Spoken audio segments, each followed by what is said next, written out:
மாண்புமிகு புரட்சித்தலைவி அம்மா அவர்களுடைய பிறந்த நாளை ஒட்டி 78வது பிறந்த நாளை ஒட்டி மதுரை மாநகரில் அண்ணா நகரில் 34வது வார்டு 6ஆம் பகுதியில் இங்கே இருக்கக்கூடிய தாய்மார்கள் பெண்கள் எல்லாருக்கும் வணக்கம் தம்பி வணக்கம்.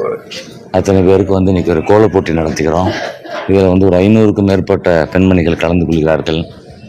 நீங்களே பார்த்துருப்பீங்க, ஆங்காங்கே அம்மாவுடைய அந்த அழுத்தம் திருத்தமான அந்த வார்த்தைகள், எனக்கு பின்னாலும் அப்படின்ற அந்த வார்த்தைகளை பார்த்துருப்பீங்க. இந்த இயக்கம் 100 ஆண்டுகளுக்கு மேலே இருக்கணும் அப்படின்றத, வேலையிலோ எனும் நான் அப்படின்னு அம்மா முழங்கியதை நீங்கள் பார்த்துருப்பீங்க வார்த்தைகளாக.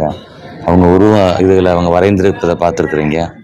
இப்போ இந்த 500 கோலத்தையும் நாங்கள் பார்வையிட போகிறோம். மிக சிறப்பாக அதை ஏற்பாடு பண்ணியிருக்கிறார்கள். அண்ணன்மார்கள் அக்கா எல்லாம் ஏற்பாடு செஞ்சுருக்கிறாங்க. பார்த்து முடிச்சுட்டு இதிலேருந்து செலக்ட் பண்ணுறோம். முதல் பரிசாக 3000 ரூபாய், 2வது பரிசாக 2000 ரூபாய், 3வது பரிசாக 1000 ரூபாய் வழங்க இருக்கின்றோம். கலந்து கொண்ட எல்லாருக்கும் நம்ம இங்கே பரிசு பொருள்கள் இன்றைக்கி வழங்க இருக்கிறோம். இது சற்று நேரத்தில் அது நடைபெற இருக்கிறது. புரட்சித்தலைவி அம்மாவுடைய வார்த்தைகளின்படி அவருக்கு பின்னர் இந்த தமிழ்நாட்டை 4 ஆண்டு காலம் 3 மாதம் சிறப்பாக ஆட்சி செய்த புரட்சித் தலைவர் எடப்பாடி அவர்கள் இப்போ அப்படியே திமுக ஒரு 5 வருஷம் ஆட்சிக்கு வந்தாங்க. பல்வேறு பொய்யான வாக்குறுதிகளை கொடுத்து அதில் நெருக்கி பார்த்திங்கன்னா ஒரு 63 வாக்குறுதிகள் தான் நிறைவேற்றி இருக்கிறாங்க 525.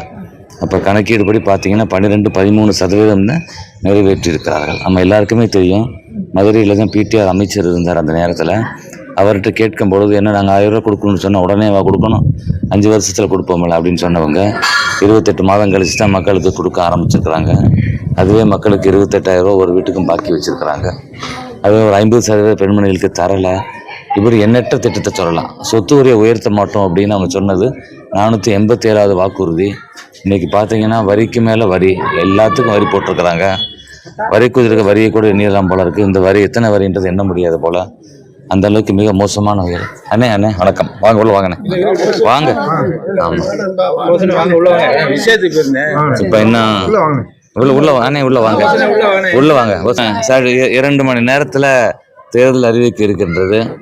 அதுக்கு முன்னாடி நாங்கள் இந்த நிகழ்ச்சிகளெல்லாம் நாங்கள் கலந்துக்கிட்டு இந்த தேர்தலில் மக்கள் எல்லாம், தமிழ்நாட்டு மக்கள் ஒட்டுமொத்தமாக இந்த திமுக ஆட்சி வீட்டுக்கு அனுப்ப வேண்டும்.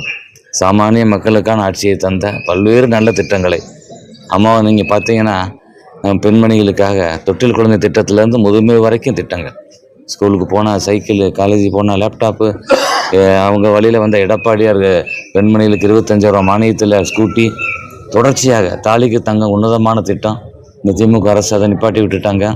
அம்மா உணவகம் இந்த திமுக அரசு நிப்பாட்டிட்டாங்க. அம்மா மினி கிளினிக் இந்த திமுக அரசு நிப்பாட்டிட்டாங்க.